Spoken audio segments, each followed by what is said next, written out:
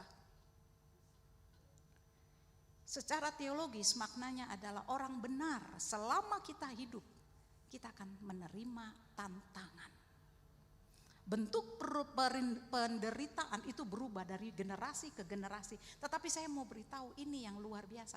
Allah kita tetap sama. Amin saudara. Allah kita tetap sama dari dahulu, sekarang dan selama-lamanya. Tetap sama. Dia tetap hadir. Dia tetap memberikan kita kekuatan. Amin.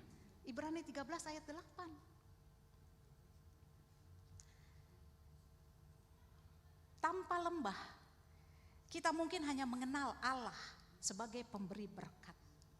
Di lembah saya beritahu kita bisa mengenal Dia.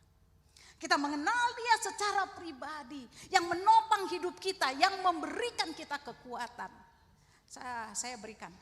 Satu kali saya ada masalah ya. Kemudian saya cerita dengan suami saya. Masalah keluarga. Suami saya di sini, saya di sini dan kita ada meja makan. Kami berpegangan saudara, kami berpegangan, rasanya saya bilang ke suami saya yang aja yang berdoa, saya nggak sanggup. Kemudian suami saya berdoa, ketika suami saya berdoa, dia menunggu giliran saya nggak bisa saudara, saya nggak bisa. Air mata itu turun terus menerus. Itulah bahasa kata-kata saya kepada dia. Aku gak mau cerita Tuhan, gak bisa, terlalu berat. Terus saya menangis. Dengan gemetar saya mau megang tangan suami saya. Dia tidak memotong, dia tidak berdoa, dia tidak memulai yang lain, tidak. Tapi membiarkan saya mengalami jamahannya. Saudara, di dalam lembah kekelaman, disitulah kita mengalami Dia lebih daripada kita ketika kita mengalami hidup yang nyaman. Di lembah kekelaman itu saya dapat mengalami ketika Tuhan memberikan kekuatan. Elvi, it's okay sayang, it's okay. Kamu marah, gak apa-apa. Aku gak tinggalkan kamu, aku gak hukum kamu. Di lembah itu kita mengenal Dia. Bahwa Dia adalah Allah yang memberikan kita kekuatan, yang memberikan kita penghiburan. Bukan suami, bukan pendeta gembala, bukan teman, bukan sahabat. Dia, hanya Dia satu-satunya. Karena Dia mengerti betul apa yang kita butuhkan. Bukan yang kita mau. Maka ini, rasa nyaman membuat kita menikmati Allah. Tetapi penderitaan membuat kita mengenal Allah. Amin. Poin yang kedua. Penderitaan itu sementara, tetapi kemuliaan itu kekal. Petrus berkata begini, dan Allah sumber segala kasih karunia yang telah memanggil kamu dalam Kristus kepada kemuliaannya yang kekal akan melengkapi, akan meneguhkan, akan menguatkan, akan mengokohkan kamu sesudah kamu menderita seketika lamanya. Saudara, di sini ada kata kemuliaan, tetapi juga ada kata menderita seketika. Ini menunjukkan kata pengertian sementara, tetapi juga ada kata kekekalan. Saudara, yang kekal lebih besar daripada yang sementara. Kekekalan, kekal, menderita adalah sementara. Ya, sudah ada di sini. Tapi masalahnya itu yang tadi saya sudah sampaikan. Kita lebih sering membesar-besarkan yang sementara itu. Masalah ibu itu gak ada apa-apanya dengan saya. Saya ini ya, udah mulai besar kan masalahnya kan. Bener, masalah ibu aduh gak ada apa-apanya. Sakit eksma, baru sakit eksma. Ya kan, bangkrut, bangkrut yang mana? Satu departemen, sampai satu perusahaan. Mengecilkan Tuhan, kita membesarkan masalah, saudara. Padahal yang kita lupa bahwa kekekalan itu lebih, karena kekal sesudah kita keluar dari dunia ini, di situ kita akan ada di sana. Saudara, jangan membesarkan masalah. Orang benar menderita karena dia hidup di dua zaman. Zaman sekarang yang jatuh dan zaman yang akan datang yang belum dimuliakan, saudara.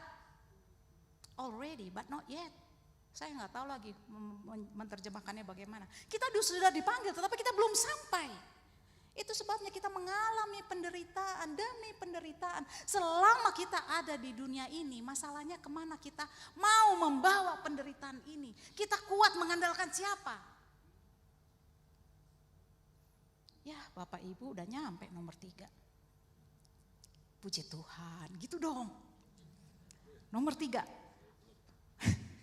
Penderitaan adalah sebagai alat transformasi kasih karunia. Melengkapi artinya memperbaiki, memulihkan, menyempurnakan. Saudara, penderitaan seringkali memperlihatkan bagian kita yang tidak baik, yang kurang-kurang, yang retak, saudara. Kesombongan, mau nunjukin siapa saya, kamu gak tahu siapa saya. Saya ini lebih sedikit, tapi kan udah lebih kan. Motivasi yang tidak benar, orangnya mudah khawatir, terkadang juga ucapan yang kasar. Melalui penderitaan, Allah memperbaiki bagian yang tidak baik, saudara. Secara teologis ini berbicara mengenai apa, Bapak Ibu? Sanctification. Dikuduskan, dibersihkan. Allah tidak hanya menyelamatkan, tetapi juga Dia membentuk kita, menguduskan kita. Kedua, meneguhkan. Meneguhkan berbicara mengenai stabilitas, mengenai kokoh. Jadi kalau kita kuat, saudara, perlu untuk diuji. Mengapa? Agar kita tidak mudah rapuh. Iman harus melewati banyak badai, saudara, agar kita menjadi kuat. Ini berbicara tentang apa? Nomor 2 ini berbicara tentang pertumbuhan, kematangan emosi, kematangan rohani, saudara. Allah memakai penderitaan untuk mengubah iman yang emosional, yang bawaannya nangis, gak tahu aku ini yang paling parah. Iman emosional. Tetapi menjadi iman yang berakar pada Dia. Menguatkan. Kata ini berbicara tentang memberi kekuatan atau daya tahan. Tuhan memberikan kita kekuatan, Tuhan memberikan kita ketabahan, bahkan harapan, penderitaan. Saudara, ada di Roma 5 ada dikatakan bahwa penderitaan menimbulkan ketekunan. Ketekunan menimbulkan tahan uji. Tahan uji menimbulkan harapan. Dan harapan tidaklah sia-sia. Ketika kita berada di dalam Dia, harapan kita tidak sia-sia. Sekarang pertanyaannya Bu Elvi, kalau seandainya kita doakan orang ya. Kita doain orang nih. Ternyata sesudah didoakan orangnya meninggal. Apakah itu harapannya di dalam dia? Ya iya. Bapak Ibu, saya mau beritahu ya, jangan batasi kedaulatan Allah. Kepada apa? Hanya kepada kesembuhan dan usia yang panjang. Saudara, ketika seseorang berada, harapanku di dalam dia tidaklah sia-sia, kemudian dia menarik nafas yang terakhir. Saudara, dia ada di dalam bersama-sama. Yang kedua, keluarga yang ditinggalkan diberikan kekuatan. Jangan membatasi bahwa kedaulatan Tuhan itu adalah ketika dia sembuh, haleluya. Tidak. Bahkan sampai dia meninggal, kembali ke rumah Bapa, harapan di dalam dia. Jika seseorang meninggal di dalam iman, maka ia masuk ke dalam kemuliaan. Satu hari nanti saya akan bertemu dengan adik saya. Satu hari nanti saya akan bertemu dengan ayah saya. Mengokohkan adalah kata yang terakhir. Kata ini berasal dari fondasi, dasar permanen. Iman yang dibentuk melalui penderitaan tidak mudah runtuh, saudara. Ini berbicara mengenai penderitaan yang membuat iman kita semakin stabil, semakin lebih kuat untuk jangka panjang. Orang yang belum pernah diuji akan mudah tersandung, saudara.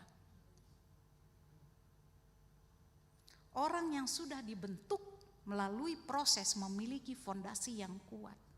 Semula dia sedih karena ayahnya sudah pergi. Tetapi lewat firman, lewat doa, lewat kekuatan komunitas, maka ia menjadi kuat, menjadi stabil. Itu artinya mengokohkan. Bapak Ibu yang saya kasihi, 4 poin ini menunjukkan satu hal yang penting. Penderitaan orang benar bukan untuk menghancurkan, melainkan untuk membentuk. Dunia melihat penderitaan sebagai satu keretakan, kelemahan.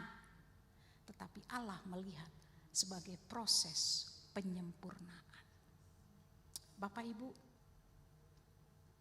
ketika saya di rumah sakit, saya kan gak bisa tuh untuk baca. Saya gak bisa nulis. Dari perut ke bawah sensitif. Jadi kalau suster menyentuh kaki saya teriak. Saya marah benar. Dari perut ke atas gak bisa digerakin. Jadi kalau ini nggak bisa. Karena saya mengalami operasi 15 cm di belakang, saudara. Banyak sekali daging-daging itu. Dibersihkan dan kemudian dipotong vertebratanya. Maka saya gak bisa bergerak, saudara. Dan setiap 3 jam sekali suster datang 3 orang kemudian membalikan. Wah, saya teriak sekeras-kerasnya. Saya bilang gitu. Apa artinya hidup, saudara? Saya tidak bisa gerakan apa-apa kecuali leher ini. Makan gak bisa karena rasanya tawar sekali. Kulit saya sudah, ini rambut sudah tidak ada, kemudian ini gak ada, kuku sudah hitam, apalagi, saudara?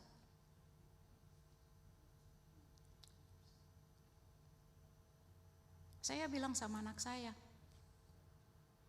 kemo ke-1 saya masih sombong, mami kuat.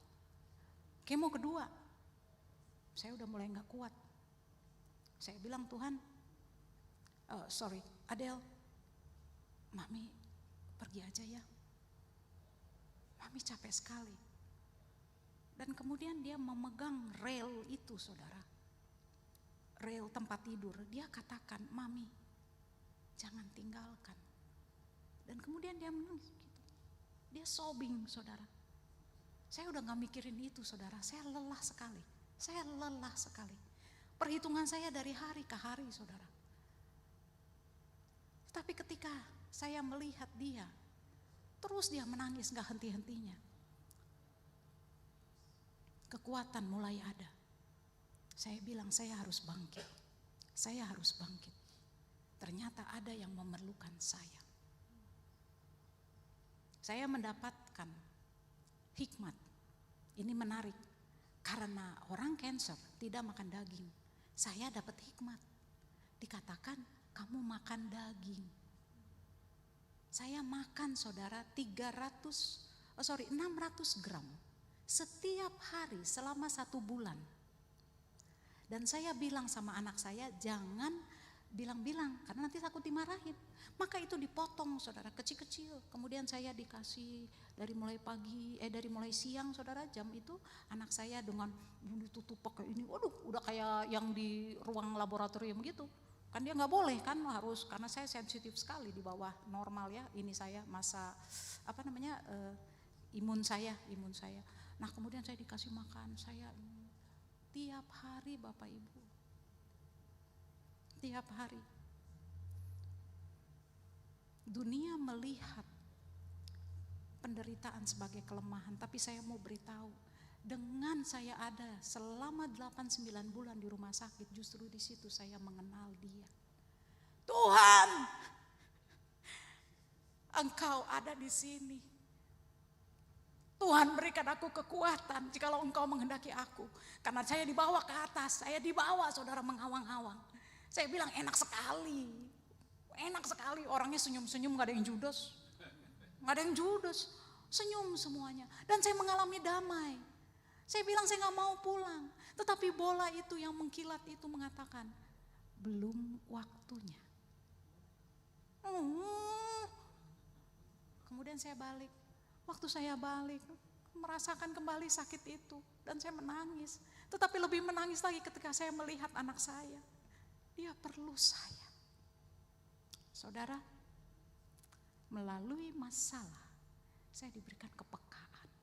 Peka melihat orang. Peka. Karena itu saya gak bisa saudara. Saya gak bisa. Saya dikasih Valium.